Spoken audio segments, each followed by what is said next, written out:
Good evening, everybody. Welcome to Financial Aid Night. We will begin at 6:30 promptly. We have a few more minutes. We are just holding off, allowing everybody to join us.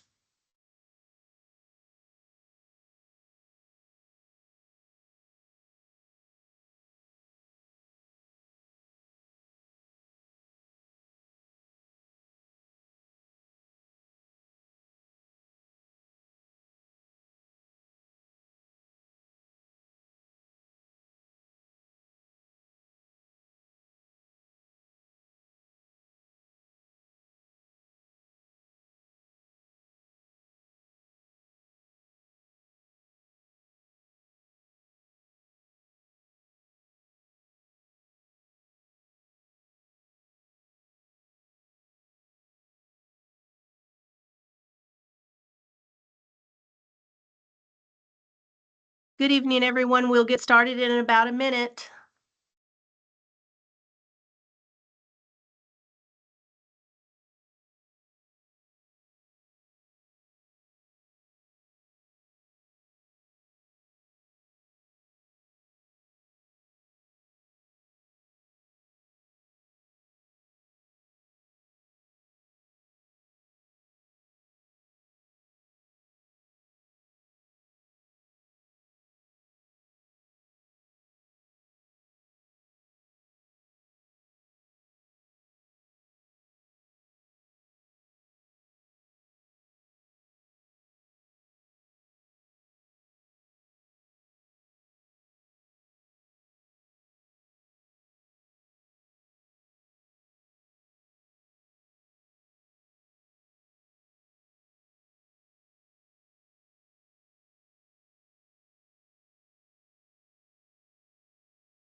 All right, good evening, everybody. Welcome to Fort Bend ISD's Financial Aid Night 2025. My name is Jackie Hidalgo. I am the College and Career Readiness Advisor at Hightower High School, and I'm your host for this evening. Joining me in the background tonight are Dr. LaShunda Page, Assistant Director of School Counseling, the other 12 College and Career Readiness Advisors from our district high schools who will be monitoring the questions and answers in the background, and our guest speaker. We ask that you enter any questions you have into the Q&A section, and I hope that many of your questions will be answered during the presentation.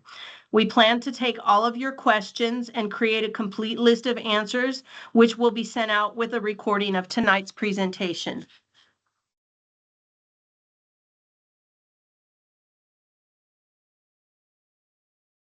Tonight, students and parents will receive valuable information about different types of financial aid and the 26-27 FAFSA application process. Learn about the state financial aid graduation requirement, hear some scholarship advice, and receive some valuable resources.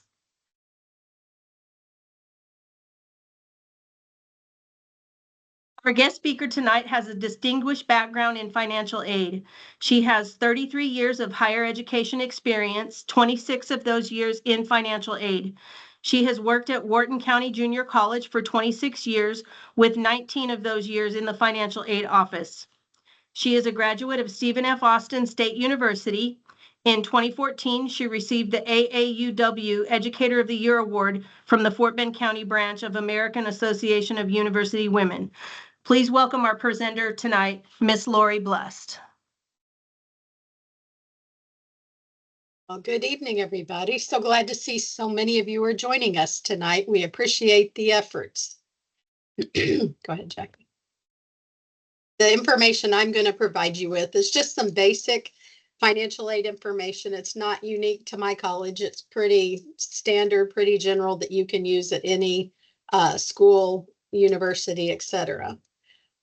Just what are the different types of financial aid? Well, there's gift aid, which is what we want to get, and it's just as it sounds. It is a gift.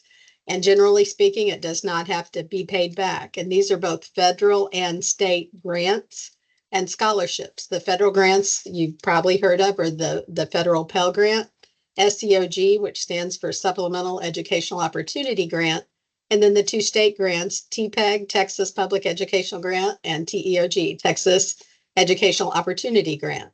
Gift aid also encompasses scholarships, and that can be internal scholarships through the school, external scholarships through community organizations, your house of worship, just pretty much anywhere externally of the school. There are also like athletic and departmental scholarships. And then a second type of aid is self-help aid, and it's kind of what it says. You're helping yourself by either taking out loans, and there are three different types of loans right now, subsidized and unsubsidized, which the student can take out, or there's also one called the Parent Plus loan, which the parents are able to take out on the student's behalf. There are also part of self-help aid, work study employment opportunities. And generally speaking, those are part-time jobs on campus. Some schools, it can also be off-campus jobs, but it's a great way to work and earn some money while you're going to school. And there are benefits for doing that as well. Other types of financial aid, we've got veterans educational benefits, and then also the state exemptions and waivers. And we're going to kind of touch on each of these as we go further into the presentation. Now, to be eligible to apply for the federal aid, you first and foremost, you must either be a U.S. citizen or eligible non-citizen. So you must have your permanent residence card or green card, whatever you want to call it. You must have a high school diploma, a GED, or completed a homeschool program. You must fill out the FAFSA application. And in financial aid, we make acronyms out of everything. And what FAFSA stands for is the free application for federal student aid. And you're going to fill that out each and every year that you're in school. You must submit any and all required forms or documents to the college's financial aid office. And you also must be enrolled in an eligible program of study, and you must maintain what's called satisfactory academic progress. The satisfactory academic progress, or SAP, that'll vary from school to school, and we'll go over in a few slides exactly what it is. Okay. First and foremost, the application, the FAFSA application. Right now, there's one application out there for this school year we're in right now, and it would cover the students through the summer 2026. The new one is supposed to come out next week on October 1st. This is the 26-27 FAFSA. And you'll want to get fill that out just as soon as it comes out. Sometimes there's extra money the earlier you fill it out. It's always based on the prior year's income. So for example, the current application, we're looking at 2023's income. On the one that comes out next week, we're looking at 2024 income. And basically, the schools will use this to determine your eligibility for both state and federal aid, and also some scholarships. But most important, you want to make sure you pay attention to the priority deadline dates, and they're going to vary from school to school. For example, our school, the priority deadline for fall is June the 1st. Your larger schools, it's going to be bumped up much sooner than that because they're going to have more students to package and award. So you want to get it done just as soon as possible. So hopefully you can utilize it and make the most out of your application and hopefully get more money. This is what it looks like when you're going to fill out your application. You're going to go to the website at studentaid.gov. Right now, it's just got the 25-26 FAFSA form available, but starting next week, you're also going to see where it'll have both applications out there. So if your student is planning to go to summer school, or as for practice to fill out the one for the fall, go ahead and fill out the 25-26 application just so you can kind of get a feel for it. But make sure you fill out the 26-27 application so that the schools will have it and your student will be ready to go for the fall. But you'll go to studentaid.gov. You're just going to click where it says login to start and then start filling out your form. Go ahead. Each student will need, and the parents will need what's called the FSA ID username and password. So you're going to create this information yourself. You want to go ahead and do that now. So when we're through here tonight, if y'all want to get online and go ahead and get that authenticated and get that going, I would do that just to make it easier next week once the system opens up. So that way you can have your accurate information put in there and you're already validated and ready to go. You create this yourself. Your student will create it for themselves as well. And you for the username, you just can't use any, you can use you cannot use any part of your name, first or last name. But you can, if you want to use your email or whatever you want to use, you get to create it and you'll just keep track of it, put it in your phone, stick it on a post-it note. I've got a folder over here with all my login information in it, however you want to keep track of it, because you're going to use the same login each and every year when you fill out your FAFSA. And also, if you end up taking out loans, you're going to need this information as well to authenticate your loans and apply for the loans. Now, some of the factors that are used to determine your eligibility, it looks at the parent and student income, more heavily, of course, on the parent income. It'll look at the family size, the age of the parent. The older they are, a portion of their income is protected because you need to be starting to think about your own retirement and that, and also the parent and student assets. There's many factors, but those are just the most common or most prevalent ones. When completing the process, once you submit your application, the school will receive that information. They'll contact the student regarding any missing information, or if they're selected for verification, i.e. if we need a tax return or asset information. Once the school gets that, then they contact the student and just get whatever information the school is asking for back into the financial aid office just as soon as possible, because the sooner we have it, the sooner we can finish processing and awarding the student. We look at the files to determine your eligibility. We have to follow the federal guidelines, and it's always based on that information that you report on your FAFSA. Once we have everything and we can get everything packaged and awarded, then we will notify the student of their eligibility and also of their financial aid offer. These are just some of the common pitfalls, if you will, that people make on their FAFSA. They may omit the parent information. I know when they first switched to this current system, the way it's set up, you have to invite your parent to participate and be a contributor to the FAFSA. A lot of times they'd put their information in and hit submit, and then it was cumbersome to get the parent information put in the FAFSA. So just go slow. Make sure you put the parent information in there so when you invite the parent, then they can accept the invitation and put their information into the FAFSA. Also, something else too, if you don't use your legal guardians or your natural born parents as the parent on there.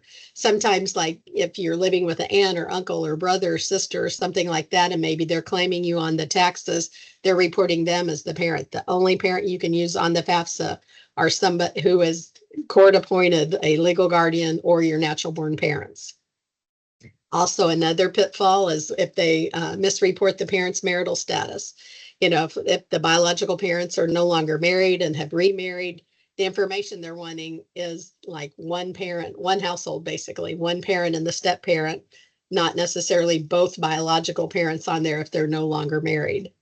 And also, a lot of times they'll include adult dependents who aren't claimed on the taxes. For example, if maybe an older brother or sister has moved back in and their family are living in the household, you're not going to include them on the FAFSA. It's pretty much just everybody that is claimed on the parent's taxes as a dependent.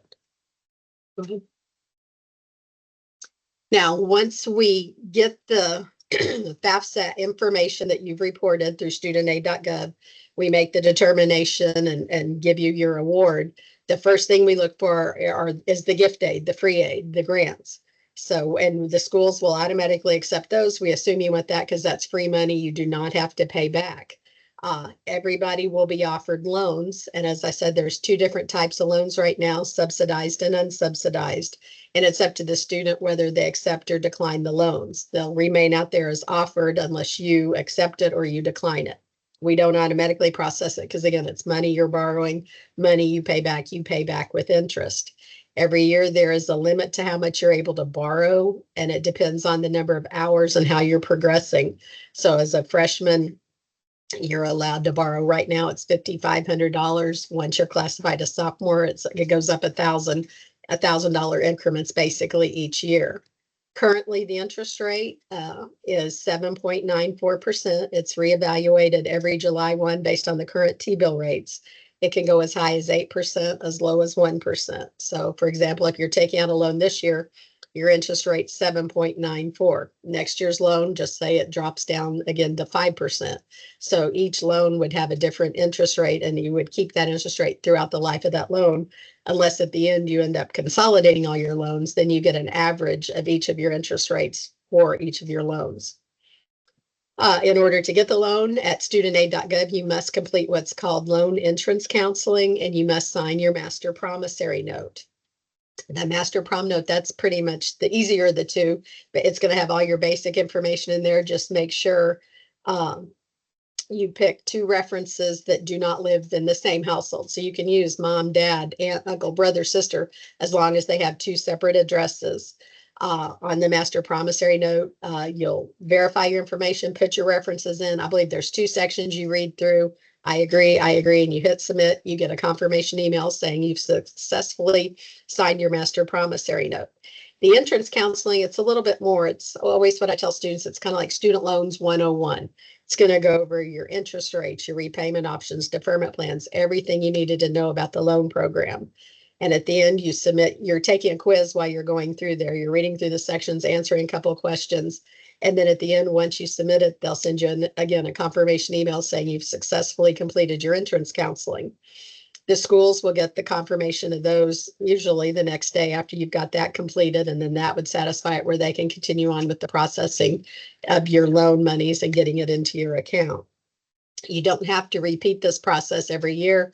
It's good for 10 years unless you change schools. You just have to go back in and update what school you're wanting your loan monies to go to. And then once you're through with school, or whether you graduate or you drop below half-time or you take a break and just don't go, you must complete also at studentaid.gov what's called exit counseling. And that's just to kind of update your address, kind of go over the loans again to make sure you understand in 6 months' time you're going to go into repayment on your loans. So as long as you're enrolled as at least a half-time student, which is 6 hours or usually 2 classes, your loans can stay in what we call a deferment status, where you don't have to be paying on those loans. Okay, go ahead. Well, this talks about the loan entrance counseling and what it looks like when you're at studentaid.gov. You'll just come up here where it says loans and grants, and then another screen pops up, and you're going to select the master promissory note or the loan entrance counseling. And you must complete both of those if you want. Sometimes students will accept the loans, but maybe they'll only do the prom note or just do the entrance counseling. No matter how bad you want that money, if you haven't done both parts, no funds are going to come in or be dispersed to the school. Okay, satisfactory academic progress, or SAP. Every school is going to have their own SAP policy. Generally speaking, I've never seen it go below a 2.0 GPA that the school does require. Where I've seen that vary is your completion rate. So for example, at our school, we look at your overall completion rate of your attempted work. So as long as you're completing 67% of your attempted coursework and maintaining a GPA of 2.0, and you keep applying for financial aid, your aid will keep coming in as long as you're in good standing. You also can't have attempted more than 150% of your program length to receive financial aid. What that means, like here at Wharton, we're a junior college, so it takes roughly 60 hours to get your associate degree. The 150% times the 60 hours equals 90. So if you've attempted more than 90 hours, you could possibly lose your financial aid. At a four-year school, because it takes roughly 120 hours to get your bachelor's degree, you have up until you've attempted 180 hours, so 150% of the 120 hours before that would start affecting you. And then if you're not maintaining progress, usually there's an appeals procedure you can go through. Every school will have their own procedure, how you follow it. And what you do is, if you were to lose your financial aid, you would just try and do the appeals process. If you got sick one semester, you got mono, you had to withdraw from classes. And if you lost your aid, then you would just do your appeal, attach a doctor's note, explaining what happened, that you're back in good health or good standing, could take classes, goes before the Financial Aid Appeals Committee. And if they grant it, then you can get your aid reinstated. But hopefully that won't happen to you. Just stay, complete all your classes, keep your grades up as high as possible, keep applying for the financial aid, and hopefully your aid will keep coming in each and every semester. Just remember to always check those deadlines, not just financial aid deadlines, but your admission deadlines, scholarship deadlines. I hate for people to miss out on some additional monies just because the deadline has passed. Fill out your FAFSA as soon as possible. Submit any documents requested by the school as soon as possible. Because again, time is always of the essence and you want to get the most that you can get. And the earlier you get everything in, the greater those chances will be. This is, I want you all to just get real familiar with your school's financial aid website and any of the schools you're thinking of applying to. So this is what it looks like at our website, and you just go to the financial aid section and there will be so much information there regarding like the SAP policy, veterans benefits, all kinds of information. Any forms that you may need, they're going to be there at the website as well. So get real familiar with the school's website, especially the financial aid part. And like at our website, we offer, different of those financial aid tutorial videos, if you will, money management videos. And as I said, as you can see over there, we go over, student loans, scholarships, work study, every part of financial aid. It's going to be available there at the website. Not just for Wharton, for every school that you're planning to apply to. Scholarships. Scholarships are gift aid. You want to apply for as many. You can never have too many scholarships. They're out there everywhere. Practically every community organization offers them. Check with your CCR. They've got wonderful opportunities here at Fort Bend where they come in. And a lot of times you can still have access to those even after you've graduated. Check at the school that you're planning to go to. Do they have one application for every scholarship they offer? Do you have to apply for each scholarship individually? Is there one deadline or are there multiple deadlines? At our school, we just have one scholarship application. It'll come out October 1st for next year. You fill it out, it goes before the scholarship committee, and they try to match you up with as many as they can. Some of them are based on your major, some of them are based on where you live, some of them, each scholarship's going to have its own criteria. There are many unique scholarships out there too. I always tell the high school seniors when I'm out there talking to them, go to, Google, Yahoo, whatever your favorite search engine is, and find something unique about yourself and type it in there. And I bet you can find a scholarship. For example, there is a scholarship for females if you're over 6 feet tall. There's the left-handed scholarship. And I always laugh on that one. I don't know how you prove you're left-handed other than you're going to handwrite your scholarship application because left-handed people, their letters kind of slant a little bit. There's a blue, if you have one blue eye, one green eye, guess what? There's a scholarship. If you have any Native American blood, there is tons of tribal money out there. So, get with your, I know everybody's got some kind of uniqueness like that out there. So just see what you can do, see what you can find. The best advice I give you on any of the scholarships or financial aid, though, is don't pay a fee to apply for it, because any kind of financial aid worth having, they're not going to charge you a fee for. And you're going to start getting lots of information. Hey, for $29.95, I can get you $20,000, and they'll probably just send you websites to go to. And these are things you can do on your own. So now's a great time to start scoping these out. You want to get as many scholarships as you can. At our website, we have one application that you fill out. And like I said, it's supposed to come out October the 1st, and you just fill out the application. This is what it looks like at the Wharton website to fill it out. And anytime we have any additional scholarships or anything, we put them out there. Other schools are going to do the same. Veterans benefits. For any of you who are, your parents are considered Texas veterans, they were released to the state of Texas or entered from the state of Texas. One of the most common ones that's a wonderful benefit for you all is the Hazelwood. And Hazelwood, what it is, it's a state exemption.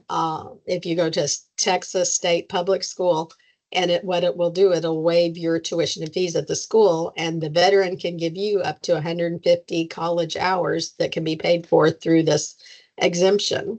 And so most of the time they have 150 hours that they can divide amongst all their children, or one child, however many you have. But it's a great opportunity. It's something they've earned that the students are just so fortunate to be able to get. There's some paperwork you have to fill out to get it going.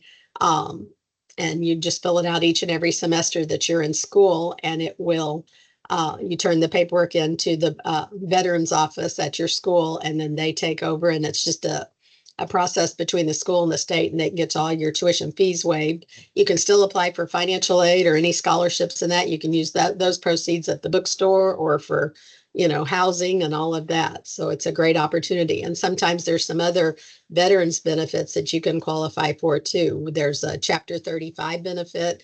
If the veteran is disabled, they can pass that on to the student. Sometimes there's, I don't know if you've heard of the post 9/11 Chapter 33 benefits, they can transfer to the student.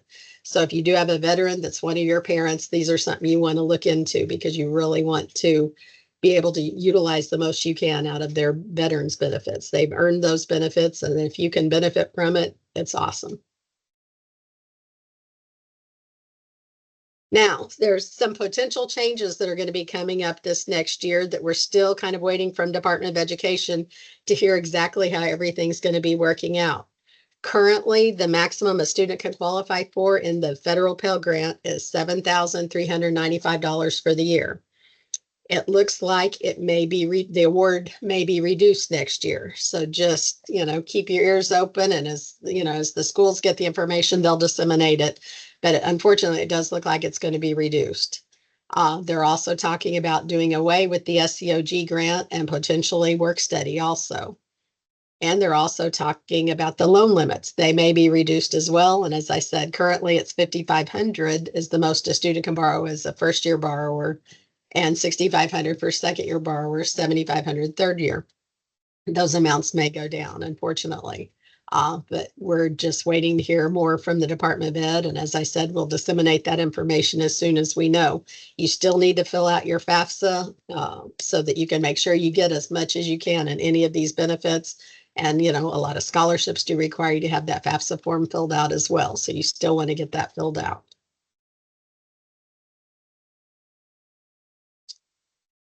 That's pretty much what I've got for all of you. I don't like ending it on the negative that we're going to be losing some benefits, but I just want you all to know, what's going to be coming ahead. And we'll stay on top of all of that, stay in contact with our college and career people so they can spread the information to you as well. But if you ever have any questions, feel free to either reach out to your high school, or if you want to email me directly, that's fine too. But good luck to all of you. Congratulations for making it this far. You've done a fabulous job. Thank you all for coming out tonight.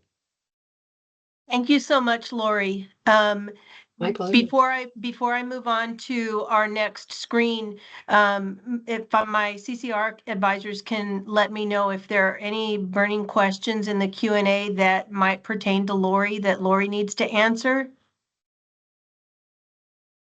There was one, and it said, what if you have filed an extension with the IRS and will only file on October 15th? That was Good the question. entire Good question. question. When you're filling out the 26-27 FAFSA, it will be looking at your 24 income. So you would probably have to wait until you filed your extension. Once you filed your return after the extension or whatever to fill out your FAFSA then. Because basically what it does when you're in the body of your FAFSA, it links up straight with the IRS and it's going to import the information in.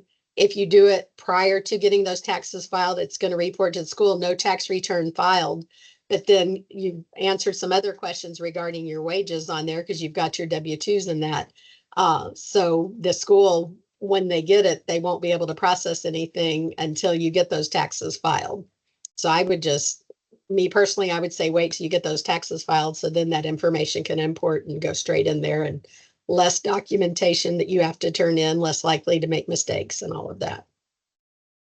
Do they have to also wait for it to be processed? Probably so, because like if you did it on the 15th, it's still going to say it's, because they haven't got it processed and either the refund issued or the payment process. So yeah, you might have to wait till like November 15th or so. But if your school has an early priority deadline, go ahead and get it done. And then you'll just have to submit copies of your tax returns once the school gets the information. You I just got won't one. maybe have a real accurate picture of what you're going to be eligible for until they get those taxes processed and the school gets, the correct information. Another question is adopted children who get a tuition waiver letter, can they still apply for FAFSA? Absolutely, absolutely. Now, and it also depends at what age you were adopted. If you were 14 or over, then you wouldn't need any parent information on there. But if you were adopted as out of foster care or whatever, as a young child, you would still use your adopted parent's income on the FAFSA. Thank you. That was all of them. So Okay. those are good questions. All right, we will go ahead and move on. I will take Lori off. Actually, I actually think there's one more question that Lori might help us with. Okay. And it just got added. It said, what should we do with a 529? Is there an advantage in changing a beneficiary to a family member? That's a good question. No. Because are you saying, can you change it to where somebody else is the manager of it? I'm guessing I'm just reading the question straight from the Q&A, so I'm not sure the intent. Because with the 529, you do have to report some of, like when you're doing your assets, there are certain things that are excluded. Let me research that while y'all are talking and I'll see if I can give you a better answer. Thank you. Okay, we wanted to cover the state of Texas financial aid graduation. So in our state, this requirement says that every senior must complete a financial aid application by the time they graduate or in order to graduate. Or they may opt out of submitting a financial aid application. One of these options must be completed by all seniors. In addition to that, proof of completion is required before the student can graduate and participate in commencement ceremonies. So students can submit their evidence of completion right into the School Links application that we use here in Fort Bend. And in the next few slides, I'll show you there's 3 different ways that students can submit this evidence. The opt-out form can also be uploaded in the same manner as the FAFSA completion evidence. Or the opt-out form can be given to your CCR advisor on campus. So this is the first 2 ways. So when students log into School Links, they have a to-do list. And the very first option is right on their to-do list. And all they have to do is click and update their FAFSA status. Students should take a screenshot when they submit their FAFSA. There's usually a little certificate that will pop up on the screen that says, congratulations, you've completed your FAFSA. Please remember to take a screenshot of that when you submit it. If you, excuse me, if you forget and you navigate away from that screen, you will also receive an email from FAFSA that is also a completion screen, and you can take a screenshot of that and also upload that as evidence. What will happen when you click on update my FAFSA status, it's going to take you to a FAFSA completion screen where you mark that your FAFSA is completed, and it takes you to another page where you can upload your completion form. And then the CCR advisors at the schools, they verify that information. If there's anything wrong with your screenshot, they will reach out and let you know that they need an updated screenshot or one that's clearer or something else. The second way that you can find that upload page is on your college financing page. It is found under colleges in School Links, and then the college financing page. And then the third way students can find that same screen is on their college application manager page. If anybody has been applying to college, they should be very familiar with this page right now. And it's right here on the left-hand side. It is not active yet. It will be active on October 1st in School Links, and you'll be able to click on there and update your FAFSA information or the opt-out form if you are going to submit an opt-out form.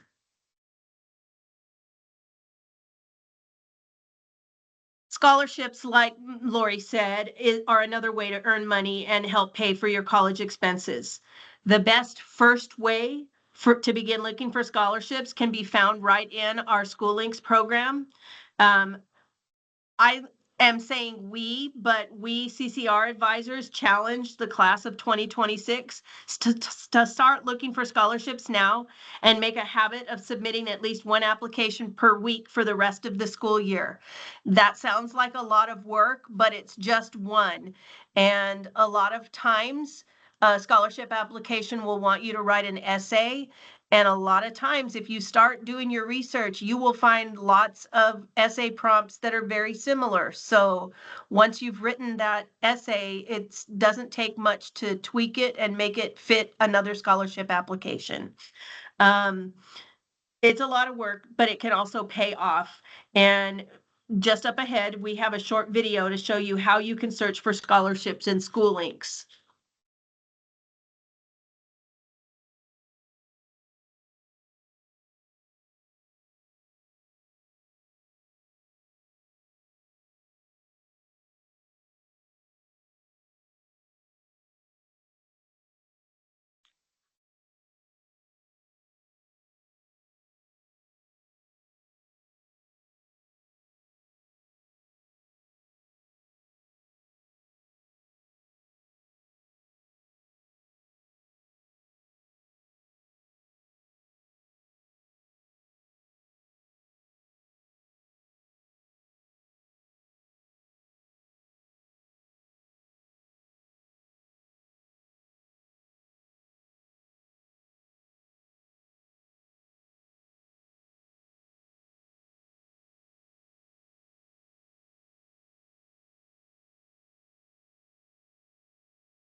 Excuse me, we have lost audio and cannot hear anything right now.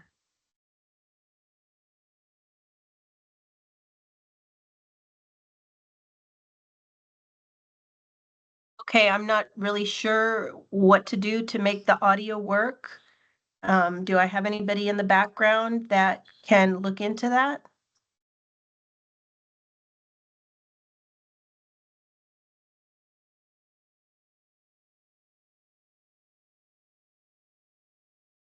I pasted a YouTube video of the video in the chat so parents and families can see the video as the sound isn't displaying and I can't seem to find a setting on how to fix this. Okay. Let me just go to the end. I am so sorry about that, everybody. For some reason, the audio wasn't working, but there has been something posted in the chat for you. We will also send this out to you so that students can see how to search for the scholarships. Wanted to give you the information about the CCR contacts at each of the high schools. Most of you hopefully know this information, but we do have some new names and faces this year, and we wanted to make sure that we were giving you the most up-to-date information that we had.